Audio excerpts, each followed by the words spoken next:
Hey there, everybody. PTPOP here with all four lobes of my brain securely bound behind my back. And today on Call Center Survivor, I have a great show for you today and a great guest who will help you navigate the murky, shark-filled waters of customer service. His name is Amas Tenumah, and Amas is a digital prophet, customer service evangelist, podcast host, and author. His work has been featured on NPR, Fox Business, Forbes, the Huffington Post, Entrepreneur, and other business journals for thought leadership. He has helped organizations like Fastly, Wendy's, Teleflora, Coca-Cola, State of Oklahoma and DirecTV, and he calls himself a humanist, futurist storyteller who obsessively focuses on sharing the truth about two topics, customer service experience and living blissfully. Welcome to the show, Amas. I'm so glad that you're here today. I'm really looking forward to this. How are you doing today?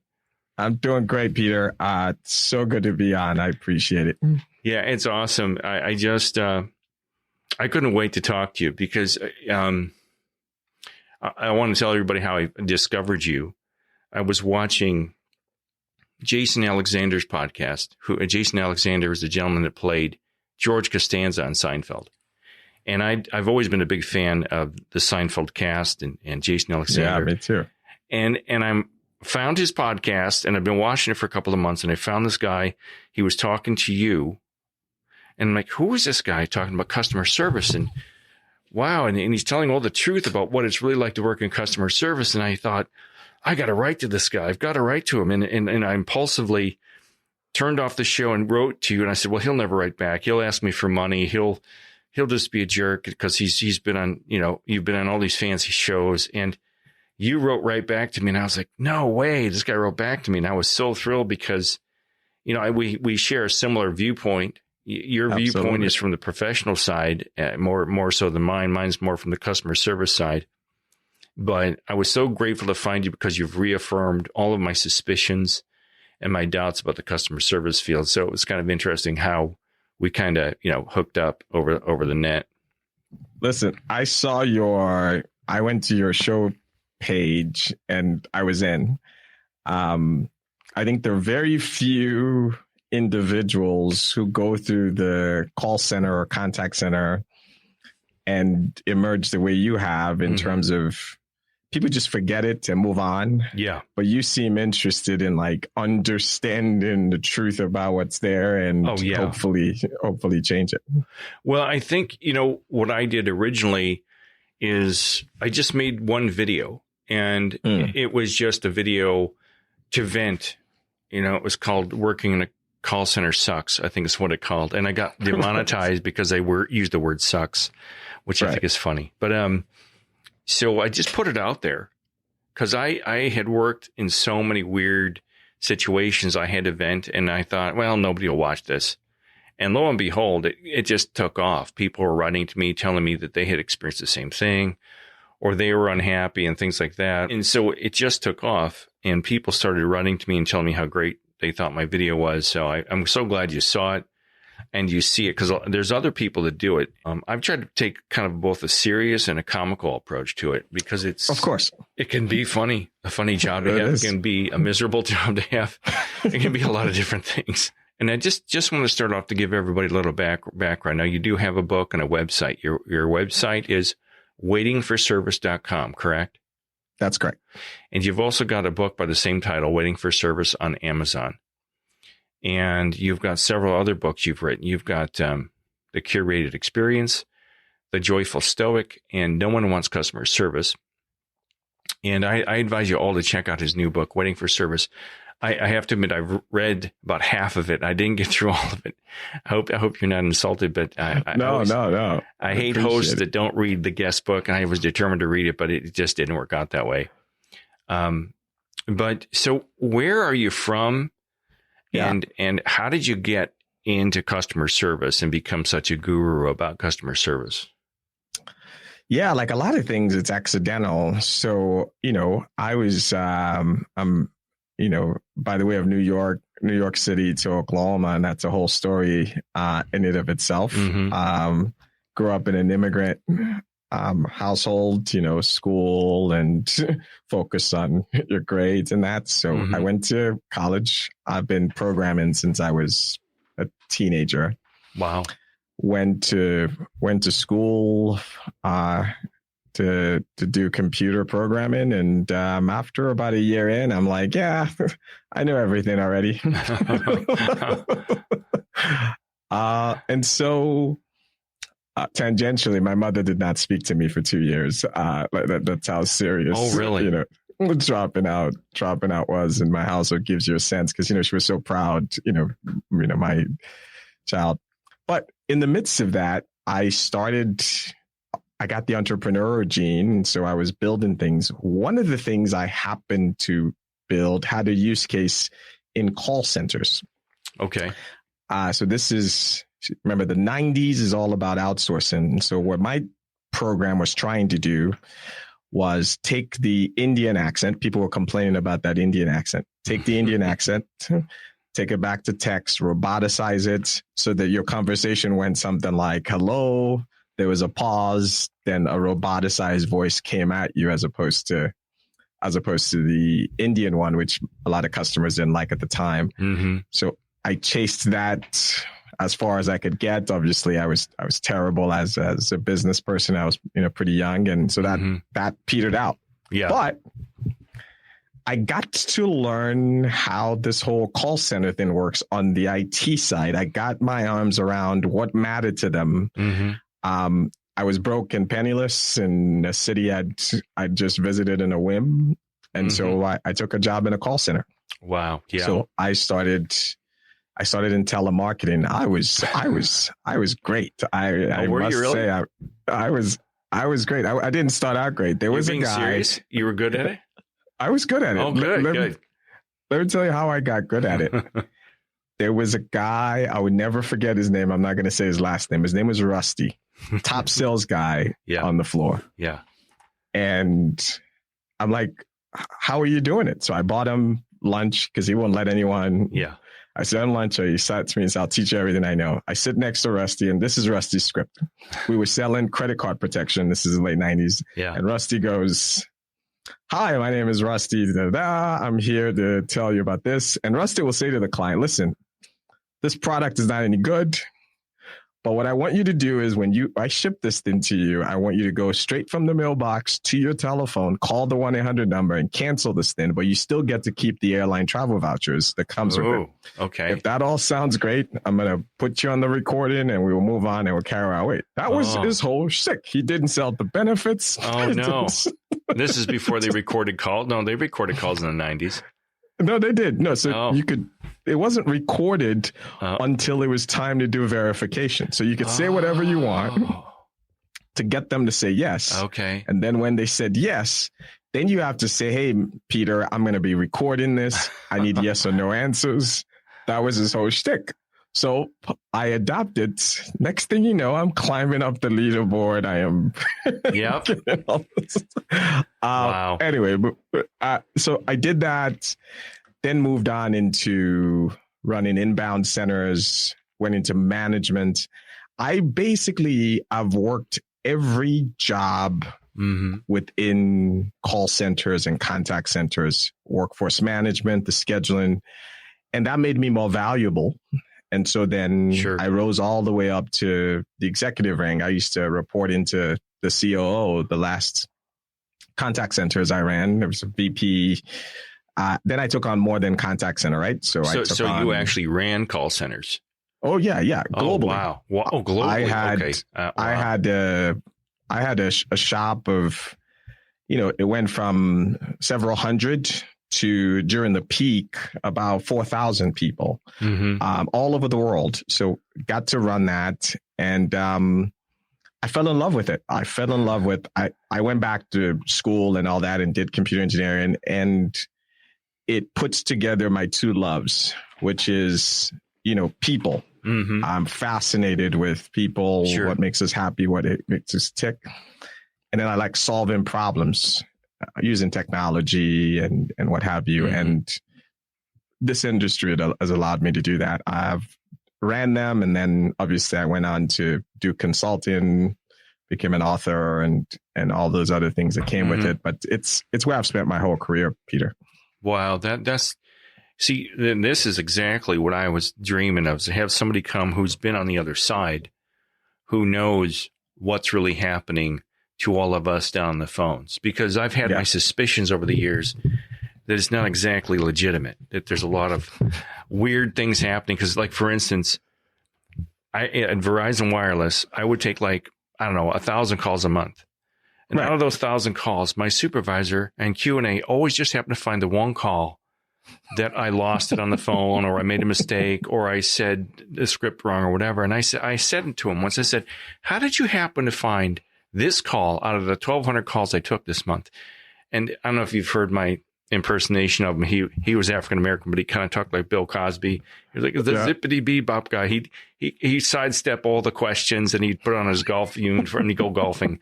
I'm exaggerating quite a bit, but I can't stand this guy to this day. But how did he find, how do they send in phony phone calls? Do they sit in a room and dial into the guy they don't like and say, ask him what's the lights, how fast is the traveling speed of an air laden swallow, and then you're like, what, and so do they do that? Did they make stuff up behind the scenes, or? Yeah, it's actually less sophisticated than that. Oh, I mean, at the end of the day, every one of these centers, the supervisor and the QA people, quality assurance folks, have to do 2 monitorings or whatever X number of monitorings per person per month. Well, guess what? Your longest calls will never get listened to because, I'm trying to crank out 2 on every single. I'm not listening to your 40-minute call. Just forget that. I'm not doing that. And then your short calls also, there isn't a whole lot of things to listen to there. So then you have the middle. Then depending on the organization, we have something called speech analytics. So what speech analytics does is it transcribes your phone calls to text, and it actually scores it. So it lets me know before even opening the call that, hey, I think something's wrong or right on this call. Wow. And at the end of the day, call centers and contact centers assumes humans are error-proof and left to their own devices are horrible people. And so everything is about, I don't trust you. Okay. Everything is about, and it doesn't come from a malicious place. It comes from, we try to take the industrial lesson of the assembly line, and we try to apply it into a call center, which is about human to human interaction, which has emotions. So we try to script it. We try to turn all that. And so what ends up happening if you are a rep or an agent is you find that, yes, of course, they find the calls where something has gone wrong, and it's because they're looking for it. Oh. If the call is perfect and the system gives me a green light, I'm not going to pull that call. I am always looking for, because you're a machine, a cog in this wheel, I need to perfect you. I need to eliminate all your humanity, all your errors. I mean, it's why someone is supposed to, you're a human being, Peter. And my policy now is, another human being is supposed to yell at you and scream at you. And your human reaction is to be a robot. Of course not. That's not how you're wired. That's not. So I am trying to strip out what I call imperfections, which is what humanity ends up being, is why you end up in this place where they are looking for those calls, because what else do we have to talk about? Yeah. Okay. So my paranoia wasn't correct. In my mind, I imagined all these supervisors go on break and they disappear from the floor for hours. I'm like, what are they doing?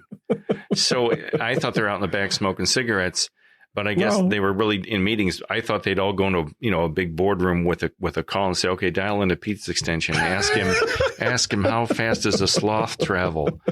And I get these really, customers ask the most bizarre calls that I'm like, there's no way a real person called me and asked me these really off, but I guess so. There's some nutty people out there, as you know. So Yeah. do you consider yourself a whistleblower kind of about customer service?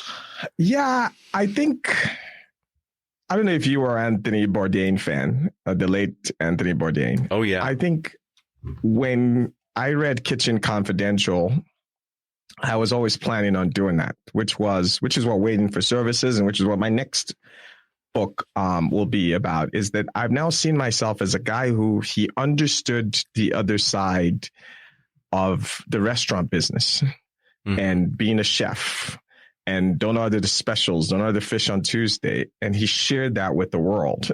And he didn't care that, because a lot of chefs were mad at it. And the same thing happened when I wrote Waiting for Service. There are, people in the industry who hated the way I characterized, the chapter that gets a lot of people, as I said, the lie starts as soon as the phone rings, and they would like me to use softer language, and I didn't care. And so in that respect, yes, what I am simply trying to do is, as you said in my bio, I've spent decades teaching companies how to do customer service and contact centers work. The book, The Curated Experience, if you've never ran a contact center before, if you take that book, it's the manual and you'll do it right. I got nowhere. And so what I'm hoping is, if everyone in the world finds out about how it actually works, maybe that would actually create change. Well, yeah, I did read a good part of your book, and I've highlighted some excerpts here on Amazon. And one thing you say is your customer service experience isn't bad by accident. What do you mean by that? Well, I mean, millions of us go around saying, oh my gosh, you're not going to believe, people tell me all the time, you're not going to believe this experience I just had with this call center or this customer service. And I go, I will believe it. And the reason I will believe it is, this is not by accident. The customer service and calling a 1-800 number is working exactly as designed.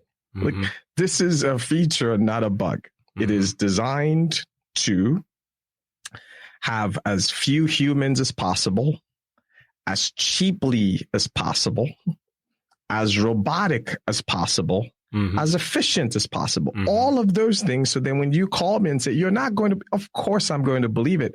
And all I'm trying to say is an uncomfortable thing about our industry, that somehow, customer service is bad because, if we just, no, it's bad on purpose, not because people are evil villains, but because the incentive structure today in customer service is such that there is no short-term gain in investing in call centers and contact centers the way our system is designed today.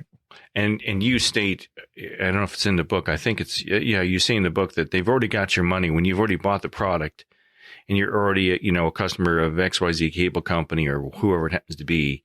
They've got your money, so you can sit and wait for the service, kind of. Is that their attitude behind closed doors? Yeah.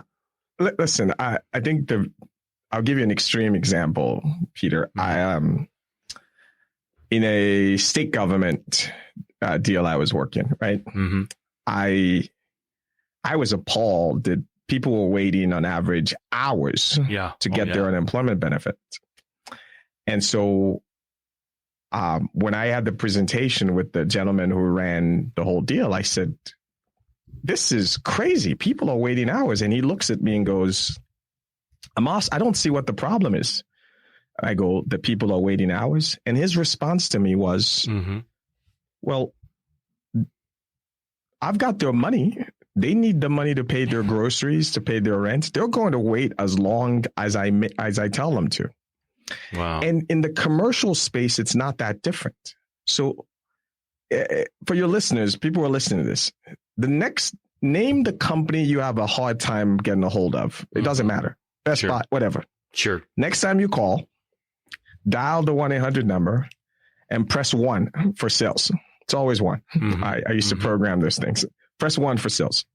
See how long it takes for the phone call to ring. Oh, yeah. People's heads will roll. I used to run contact center. If the guy or the gal who ran my sales center let people wait, I would fire the entire line like that. Yeah. Yeah. If the guy who ran the service line was answering all those calls quickly and I got the bill at the end of the month, I would fire all of them too. Really? Really? And it's because when the phone rings to a paying customer, the only thing that can happen on that call, Peter, is the company gets poorer in the short term. Okay. That's all. And that's because of the cost involved to run a call center, right? Because they cost millions of dollars a year to run, don't they? I've got to pay labor. I've got to pay for the technology, phone lines, tolls. Now, over the long run, it's a good thing. Mm-hmm. But in our short-term world where I'm not going to be here next year kind of world. Sure. So that's it. It's the emphasis is always going to be about the cheapest, fastest way to do it. Because I always wondered, because I had a call center job here in Cleveland a few years ago where I was approving people for like a credit card to get their car worked on. It was like a Firestone or something like that. And I was doing great. I was just blowing through the calls like that. I got so good at it, I was losing my voice. And it got to a place where they wrote me up. I had done nothing wrong. They recorded a call where I said the alphanumeric alphabet wrong, the Alpha, Bravo, Delta. Yeah. And I'm like, why did you write, I had no idea, but I think maybe I was doing too good, if that's possible. Is that what you're kind of saying? If you're doing too good, that they won't like that? Well, what I was saying there was really more around, if you think about service, too good means you're making it too expensive. Okay. So for example, let's say you were running the contact center and you decided, I'm not going to let anybody wait more than 1 minute. But to do that, you're going to spend 50% more because you got to hire more people if you want to reduce the wait. That is a no-no. Oh, yeah. Right? Like that is a no-no. So it's the answer to most things you're seeing comes down to, one, the economic incentive, and two, philosophically, and Peter, I can't tell you why. It's like anything that gets starts and everyone copies it. Contact center management believes that human beings cannot be trusted. And and by the way, it's the same mentality if you've ever worked in an assembly line. I worked in a warehouse 20 something years ago, and it's the same thing, right? Like in a warehouse on an assembly line, you are not a human being. I need you to follow these instructions to the letter. The problem is we're talking about human beings communication. Sure. But that's the philosophy. So I'm always going to nitpick at you until I strip out all your creativity. I want to strip all that out, and I need you to be a machine. This is why they like AI so much. And chop. That's the appeal. And the thing that I find most disturbing is I've worked in a variety of industries and call centers in 2 different states, and they're all identical. They, what it takes. Let's just say it's banking. Let's say somebody who's worked in a branch for 10 years has learned all the product lines, the loans, the deposit accounts. They know it all backwards and forwards, and it's taken them maybe a year or 2 to perfect it, let's say. But they take someone like me who's never worked in banking. They put you in a training room for 2 weeks and expect you to learn the whole portfolio of products, understand banking. And I've seen some of the people around me in these banking call centers. I don't even know if they know what a checkbook is. I don't even know if they know how to add and subtract without taking off their shoes. And I'm not being mean. There's some real oddballs. Right. And the average person who has never worked in a call center, you couldn't do that. I mean, if you're trying to learn like an encyclopedia of information in 2 weeks, get on the phones, talking about it coherently and intelligently, and then they write you up if you make a mistake. It's just madness. It makes no sense. And is there a science behind that? Well, I think you brought up a fantastic example that makes the point. They're not really wanting you to understand banking. In the same way as you see a monkey doing tricks, the monkey doesn't know what's actually happening. It just knows, that anytime it throws this thing here, that happens. That's all it is. Yeah. It's not to understand it.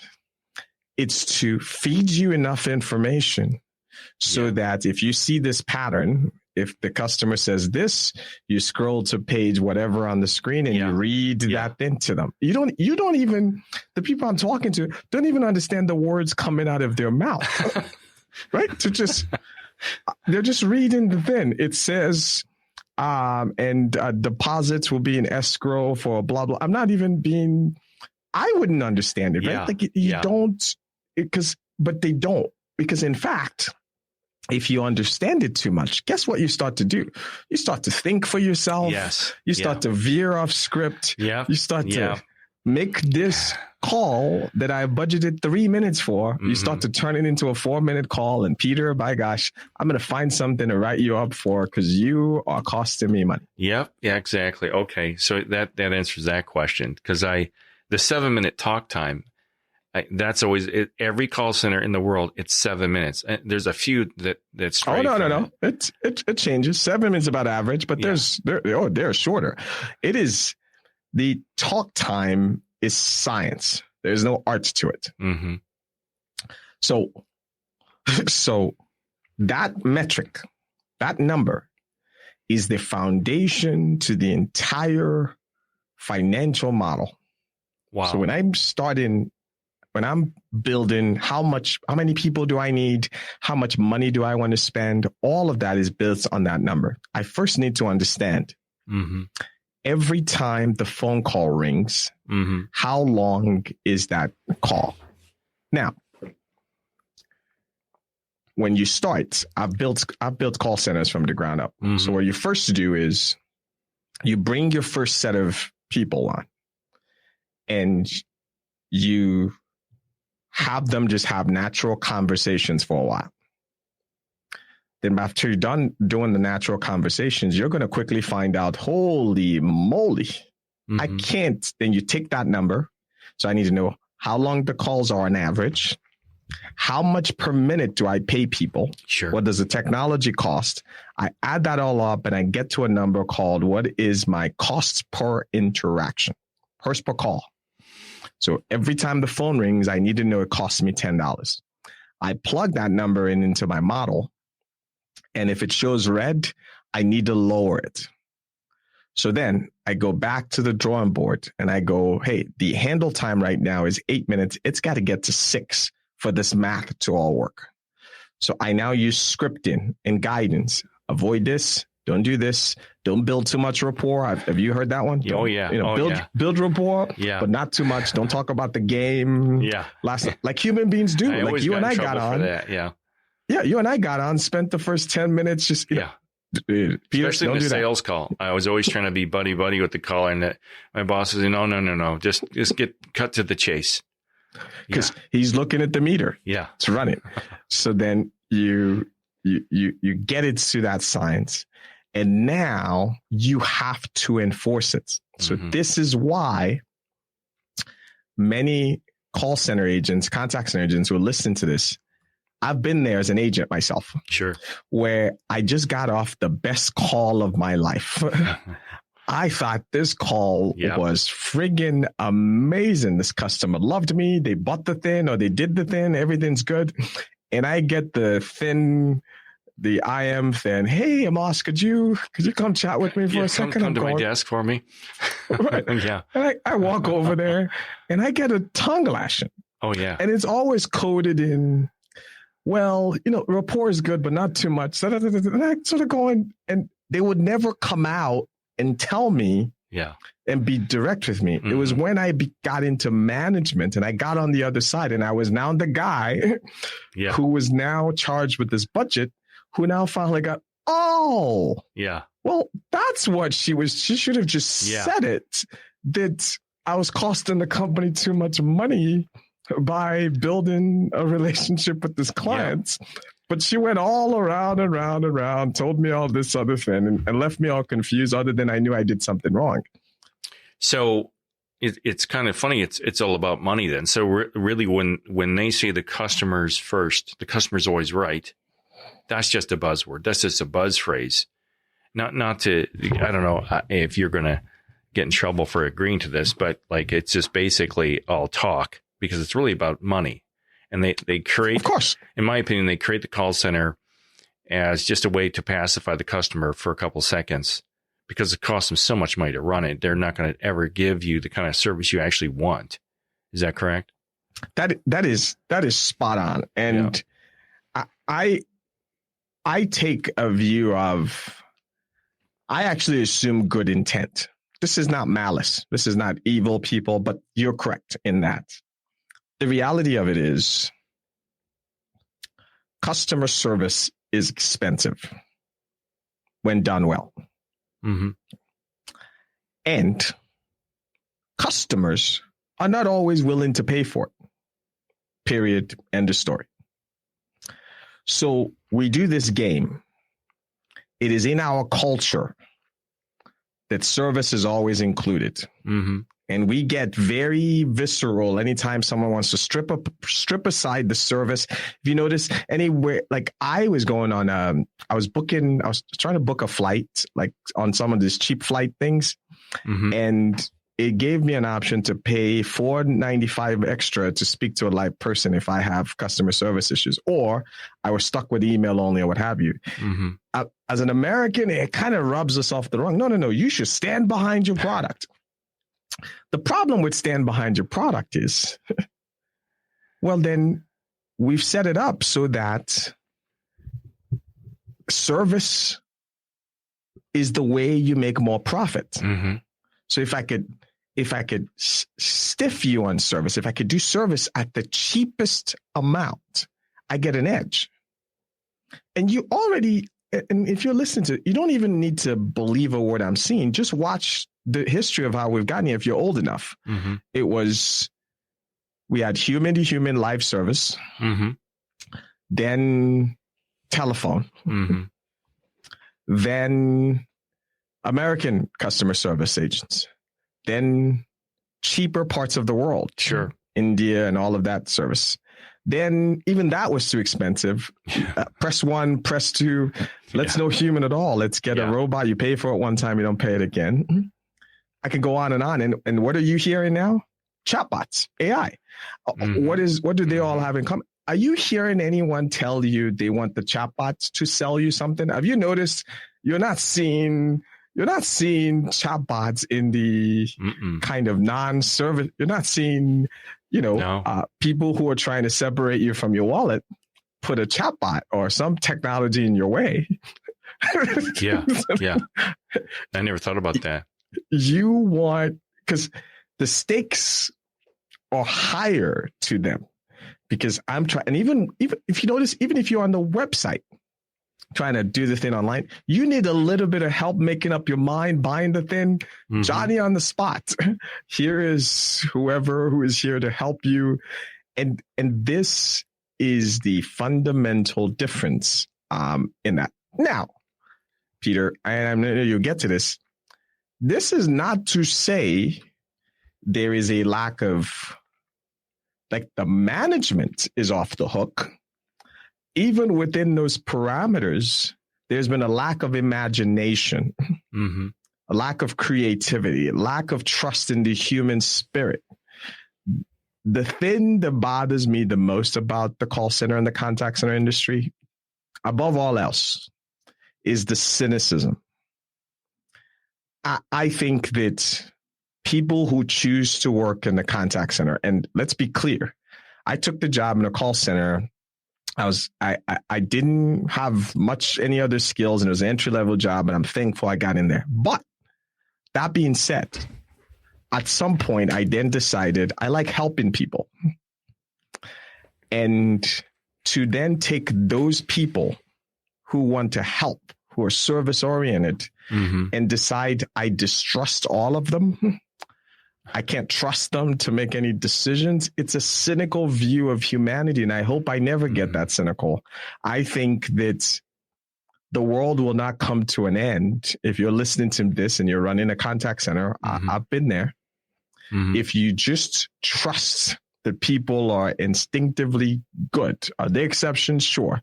And like people are human and they want to do the right thing. And yes, they make mistakes, as opposed to the way all of them are run today. It assumes people will do the wrong thing. They can't be trusted. And if we just flip that, gosh, it would be a much better world. Yeah. And people like me and you would go into a call center because we wanted to help people. Yes. And we wanted to talk and make, chat with people on the phones, but that's not the game. You got to learn to play the game, and that it's all about money. And the quicker you get somebody off the phone, the better. What would you say, maybe you've already alluded to this, but what would you say is the most disturbing thing you discovered working in call centers or in customer service in your career? I often say this. If you think we treat customers bad as companies, wait till you find out how customer service and specifically call center and contact center employees are treated. To me, that's the worst part of this whole thing. They're the only sets of human beings in white collar work that I know of who need permission to use the bathroom. Oh, yeah. They're the only people whose how many minutes they spend in the bathroom is tracked. I want you, for your audience to understand how absurd it is. Whatever your job, you're in marketing, you're a plumber, it doesn't matter what your job is. I want you to close your eyes if you deal with the public or customers. And what if I told you I'm going to record every single word that comes out of your mouth? I'm going to record every email you send, every click, every website you visit. I'm going to video record every inch of that. But that's not all. I'm going to have fancy tools that does analytics. The machine can read all those transcripts, find every word you said incorrectly, every error you ever made. And every day, your manager standing over your shoulder and pointing out, you said good afternoon on this call. It was 11:57 a.m. That is a ding on your good afternoon. Yeah. Right. So to me, of all of the things we've gotten wrong, there are millions of people in the United States alone, to say nothing about the world, who have really good intentions, and we have reduced them. This is not a quote by me. This is a quote on Glassdoor. And the person who wrote this review on Glassdoor about this call center they worked at said, federal prisoners have more freedom than call center employees. And I cannot disagree with them. Well, that's it. Speaking, you're very right. It's one quick note. I once joked with a supervisor who talked to me about my time in the bathroom. I said, would you like me to bring some Depends to work so I can just pee at my desk? And they didn't like that too much because I thought, why don't they give us chairs with built-in toilets and we can just sit and put an IV in our arm? It's just like you're strapped to a machine. But you mentioned prison, and we talked about this. I've made a video about women in prison that work in call centers, and you told me this was like the ones I saw were in Singapore, I think, but you told me that the people who are imprisoned in like penitentiaries around the country and the world are taking call center calls. Is that correct? Oh, correct. There are many examples of this. Probably the best one is there's a company out in the Arizona. And I was speaking at an event, and the speaker who spoke before me was she gave a presentation about how dozens or hundreds of women in prison, their lives are being transformed by working in call centers. And so instead of the 10 cents or whatever you make an hour and deal. It's a little bit more than that. And so these companies hire this third party company who then hires these prisoners and they do call center work, and the monies they make, again, it's legal to pay them slave wages, very little. And by very little, I don't mean minimum wage. I mean more greater than 10 cents though. Sure. An hour. Sure. And then when they're done with their time, they come out of prison and they have a little nest egg from the time they've done in the call center. And if they meet certain conditions, they can continue their job on the outside. Wow. Now, that's the inspirational part of it, if you see it that way. The other side of it is just pause and think for a second. Where does it end? India is not cheap enough. The Philippines is not cheap enough. Like, I've been to parts of Africa. I've been where does it end in terms of cost savings? But to also say the other part, I built a career that started out in the call and contact center. I happen to think if I am a little bit successful and others are successful and we can reform this industry, I think future CEOs should come from the call center. Who else knows about everything wrong with your company than those who are in there? Imagine people coming into that deal. You change the job, you make it more respectable, you grow, and you want future leads. And by the way, there are examples of this all over the place. You can look at companies, like Costco, Walmart, and McDonald's, where people start in the drive-through and all of those things, and they take it and they learn the business and understand that. But in this industry, we have deprioritized this job and made this job so base that we now think a viable pipeline for this, what I believe, all important job, are prisons. And I want to be clear so as not to sound callous. I was inspired and moved by these women in prison who are looking to turn their lives around. But you can think two things at the same time. On the other hand, this profession of taking care of your most important customers should not be a job that you think that doesn't have that high pedigree. Because if I told you the story, notice what job is not being done there. They're not marketers. And I happen to think call centers and customer service, it's not actually a thing. The data is on my side, Peter. This is the worst. This is the part that might depress you the most about what I'm about to say.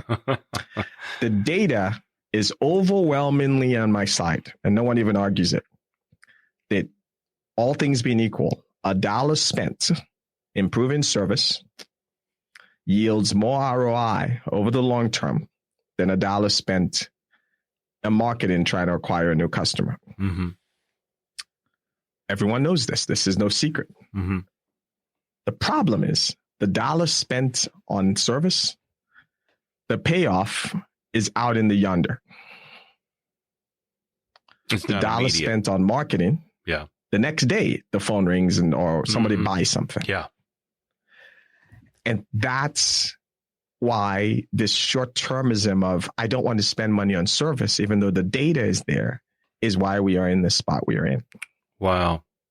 That's just crazy. And when you think about it, and I joked about this in my channel about if you take someone off in a call center, a lot of people say some pretty hellacious things. You could be speaking to somebody who's about to get out of the federal penitentiary, and they could come looking for you, or they could have your info. What keeps them from stealing it? Like if you've got an inmate who's got a photographic memory, what's going to keep them from taking your social security number, your address, your name, and then write a letter home to mom, say, hey, put this aside. We're going to open up an account under this guy's name. I mean, do people think about that stuff? Well, I don't know if you know the answer to that, but yeah, I do. So to be fair and balanced, sure, they do not expose them, and by law, they do not expose them to personal identifiable information. that being said, right? So in other words, they don't let them have access to credit card info. Blah, Okay. they can't do that because they're felons or whatever. Mhm. That being said, this is pre the information we have today. So today, Mhm. if I know your name is Peter and I know what state you live in Ohio. Mhm. If I am, to your point, if I am ambitious enough, right? And I've got some people in my life, I'm not that good. I've got some women in my life who would say, hey, we found this person you're meeting. We know everything about it. So how do you know all of this information? Yeah. So you're right. They do. I want to be fair to them and say, at least the organization I know of, they do take some care to make sure your information is not exposed. And by the way, and Peter, I think you will agree with this. My beef is not with the prisoners. Hey, look, whatever, hey, turn your life around. We've all made mistakes. Oh, What yeah. have you? Put Yeah. that aside. My issue is these companies. Let's make no mistakes about Sure. this. They are not doing this to help women's. No, that is not the motivator at all. If it were, I would be here applauding. It's a byproduct that some of these women's lives are being impacted accidentally. Sure. The main reason they're there is they're looking for cheap labor. We've run out. Look, Mhm. Mhm. we have run out of people in the Philippines We've to run do out this of- job. Really? Yes. When I first started going to the Philippines, it was shooting fish in a barrel. Wow. For not very much money, you'll find perfect English speaking company. Everyone, by the way, just so you know, you might not know much about the BPO. I want your audience to understand something about when you talk to someone in a foreign contact center, Mhm. that person bare minimum has a 4-year degree. Mhm. Um, That works in the The call most center. They have to have a minimum of a 4-year degree to work in a call center. correct. Okay. The most popular profession in the Philippines contact center is a registered nurse. And I had people in my contact center making more money than doctors Wow. in the region. So I give you the perspective to go, your view about what that job is, and it's a low status job here. It is not Mhm. the same there. I've But heard that. Yeah. it's a high status job. But even the Philippines, we are tapped out. Wow. Meaning you can't, for the price you're looking for, you can barely, anyone who speaks great English and has this skill has already been hired. We've been going to other countries now for years. Mm. That's crazy. And I've talked to people on my channel from India that say it's a prestigious job, that they make good money, and the economy there is totally different, I'm sure, or at least it should be different than it is here. It is. And it might be cheaper to, I imagine rent there is different than it is here. But some people there find it to be a very prestigious job. And it's different to like, I'll give you an example.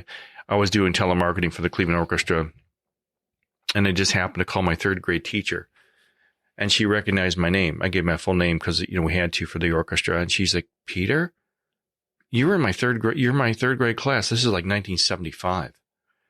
And she's like, what are you doing this for a living? Like, I was like, what? I felt so horrible. I felt like I was a murderer or something. Like, she treated me like, I was doing some horrible job, and I was raising money for one of the most famous orchestras in the world. And that was her impression. She thought I had hit bare bottom, and I was in a bad place, but it wasn't because I was robbing banks and doing drugs. It just, I got laid off from a company, and this is all I could find. And there is a stigma out there that people that do what we do here in the States, it's you must be a cretin or something, or some horrible person, but that's not the case. And the people I've sat alongside, some of them have had a rough life, but there's a lot of people like you and me that we end up there because there's nothing else, and we need money quick. Yeah. And I actually think someone asked me, gosh, what does success look like? And I had to think about it. And one of the things I want to change I always ask this conversation to my executive clients, not all of them, but the ones who are there. I will ask one question. When I'm done accessing the contact center, I will say, by show of hands, how many of you want your children to work in your call center that you run for 5 years? You've asked them that? I do all the time. And what do they say? I'm yet to get any takers. And I say, let me remind you what the job is supposed to be. This is the job that takes care of your customers. This is when everything else fails. This is the role, the customers we love so much. And by the way, listen to a CEO talk about his call center when the lights are on and the mic are on. Every CEO I know, and executive, I've worked with many of them, they will tell you, oh, those guys are heroes. Yes. The most important people in our company. You guys are the, man. And I'm starting to wonder, maybe, what are they supposed to say? Maybe it's like a politician kind of thing where it's like, like what else? Maybe that's all it is. But well, they always come and visit in training, and they bring in the CEO, and he's like, "Oh, you guys are my heroes. You're the frontline people. Your job, yeah." The one that gets me is, oh, this is such a hard job, and we say it as though, what are we going to do about it? You're the damn CEO. Like, you know why the job is hard? Well, because you make it. Oh yeah, that hard. Like, it's not like, look, people, if you take the scripts and all the management out of it, just take the management out of it, right? If you went out today and opened a restaurant, right? Mm-hmm. And you had customer service, people would call you. You would talk to them over the phone. Mm-hmm. Maybe your family is helping you in the restaurant, and they will talk. And will all those conversations go perfectly? Of course not. But you will have a human-to-human conversation, and life would just be fine. No one's going to be miserable. Mm-hmm. What the miserableness comes in is when we want to assembly line the thing. We want to make it efficient. And it's like Jerry Seinfeld, there's an interview he did where someone asked him, have you guys ever considered bringing McKinsey or one of these consulting companies? You and Larry David, you quit because it was getting a grind. And he goes, is McKinsey funny? And they go, well, no, but they can make it efficient. And he goes, it's not supposed to be efficient. Yeah. He goes, when a human is trying to talk to another human, in this case, to make them laugh, there is no efficiency in there. Mm-hmm. You just put the two right people in the room and you get out of the way. Mm-hmm. And so in the call center, they're trying to make something efficient when all you needed to do, find people who are suited for this job. Service-oriented people who do that, and then get the hell out of their way. Give them the tools and let them do their thing. Like my guy at the dry cleaner, I don't think there's any script. I don't think there's ever been trained. They know their thing. Yeah. And that's the thing that drives me crazy when we start to say, oh, they're the heroes. No. They don't need to be heroes. The job could be a lot simpler. So what did the C-suite executives say when the microphones are off? Yes, when the mics are off, and I have friends with them, and I will protect the innocent. At the end of the day, most want to shrink the call center to as close to zero as possible. Wow. That's it. Most of them, if I gave them the magic bullet tomorrow, how close to zero human beings can we get? Wow. So AI, which is now the big thing, they're pushing for that big time. Oh, haven't you noticed? If you've been, so I'm a junkie on this. Yeah. By the way, I also follow the stock market. Mm-hmm. It's like I'm in deja vu. Mm-hmm. When I was in the IVR business doing the phone tree thing, mm-hmm. when the thing got good, the stocks of all the BPOs, the business process outsourcing, the call center companies, went down. They said, we're not going to need any humans again. As you and I are sitting here today, the largest call center companies, their stocks are down 70, 80%. Wow. Because we're all convinced that AI is going to eliminate the humans. Now, what is my perspective as someone who likes to think of himself as a thought leader? I think this is the dumbest plan I have ever heard in my life. Mm-hmm. That your plan is to just eliminate the humans. Then what?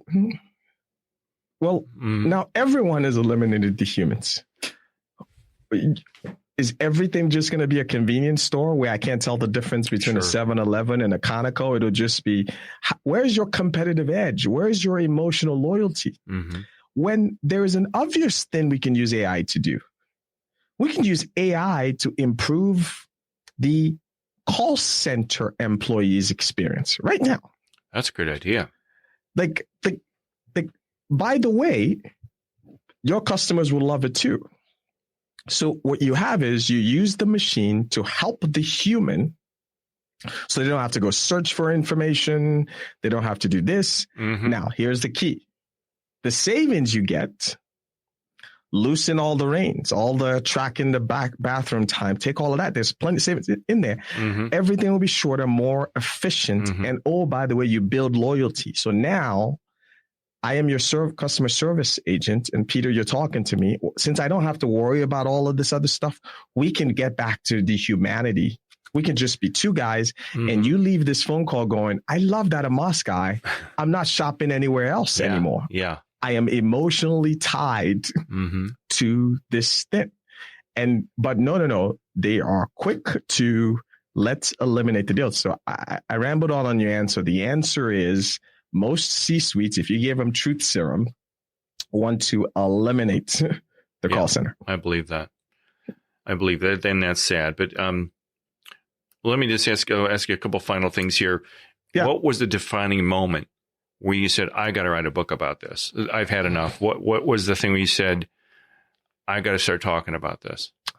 Yeah, I think so. I wrote in 2022, a lot in 2022.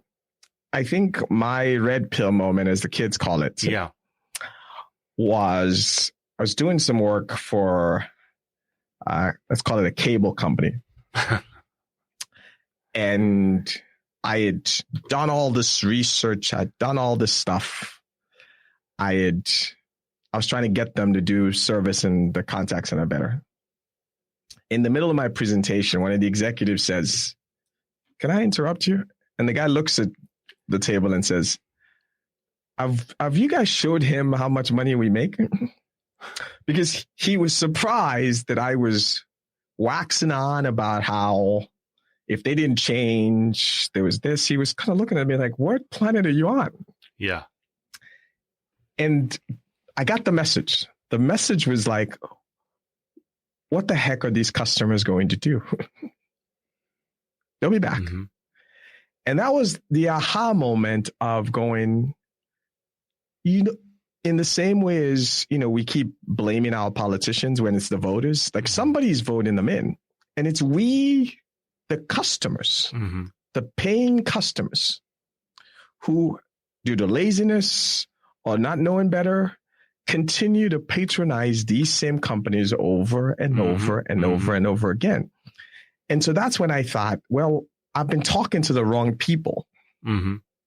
Let me go get Joe the Public. Joe the Public cares about customer service. They know how horrible it is. What they don't have is the why.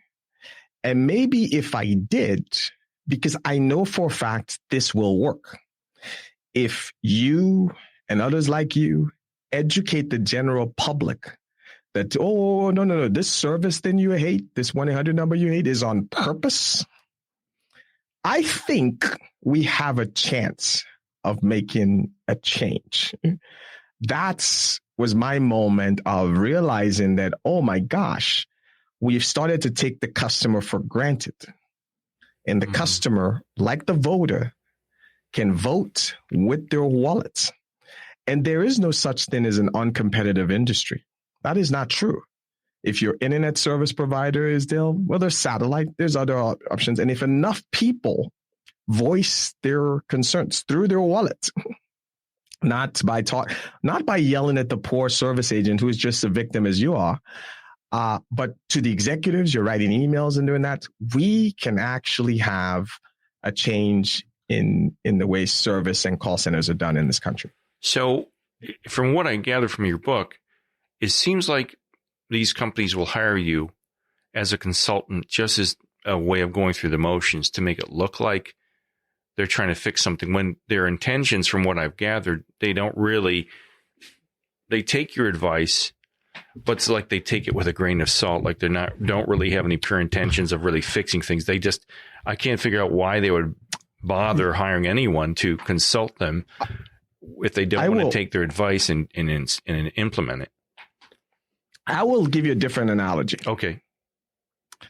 Imagine you are a patient and you have pain, because maybe you're not eating well and you're in this, and you invite the doctor. Think about me as the doctor. I'm the consultant. The consultant comes in and he says, "Hey, Mr. Patient, you got to eat better. You got to exercise. You got this." And then you're just nodding. Where's the morphine? The morphine is technology and automation. So when a consultant comes in, there's advice. There's do things better. Or shortcuts, give me an IVR where I don't have to deal with any of this.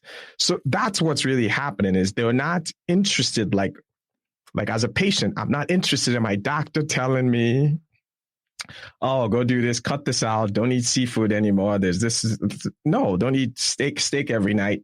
I'm not interested. Can you give me the Lipitor or whatever it is? Let me take that. And that's where we are. The easy button is, let me throw some technology on top of it. Then I don't have to deal with these other problems because I don't. That's why they do it. I am being hired not to get into what we've just talked about today. It's what is the latest and greatest things where I can reduce the number of human beings who work in this call center. That's it. That's crazy. Yeah.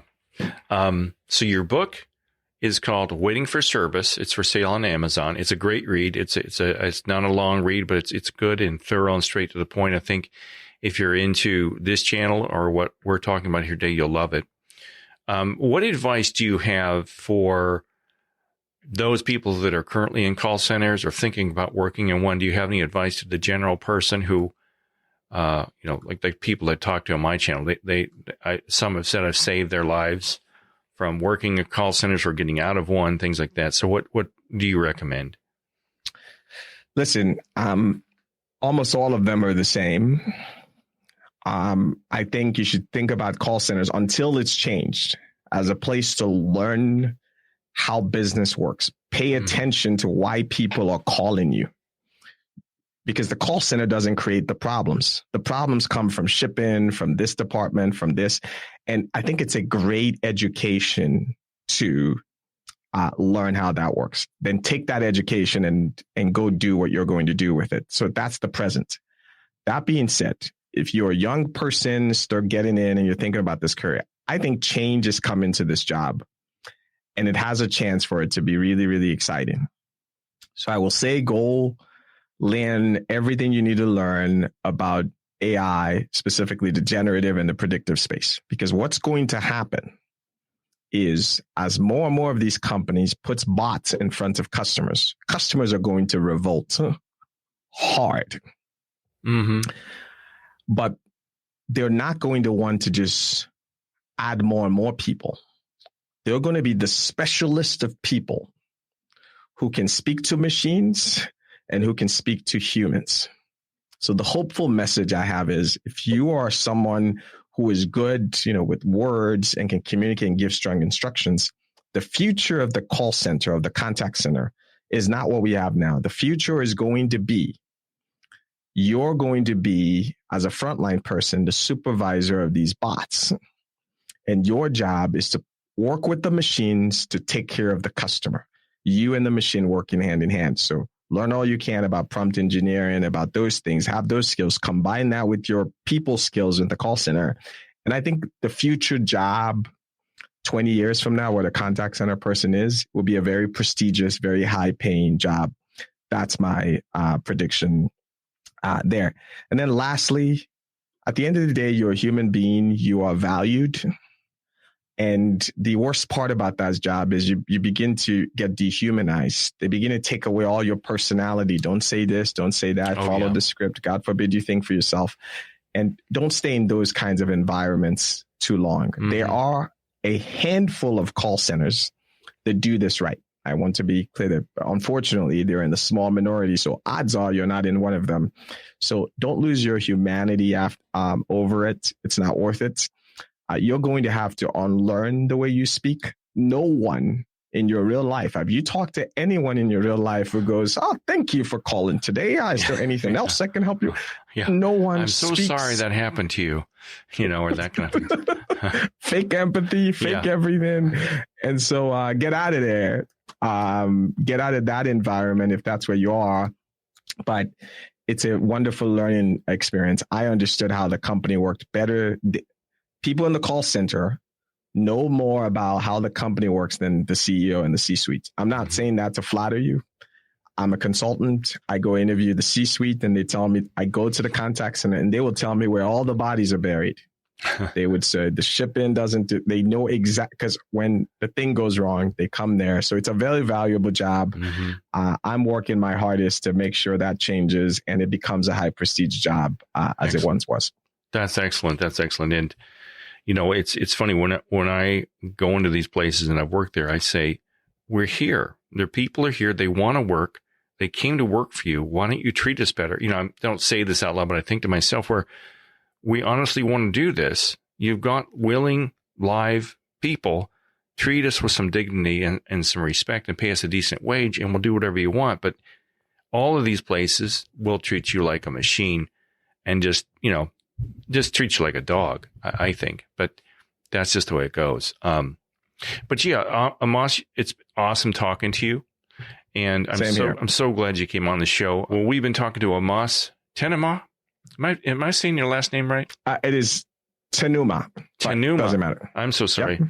Amas Tenumah. And it's been great talking to him. And let me get this is my song I wrote about working in call centers. I don't know if you've heard this or not. But this is called Call Center Blues that you can buy on my Patreon channel. But thanks everybody for watching. That was Amas Tenumah. Great time talking to him. And I hope you're all having a good day. Take care. And I will talk to you all the other side. Bye. Taking it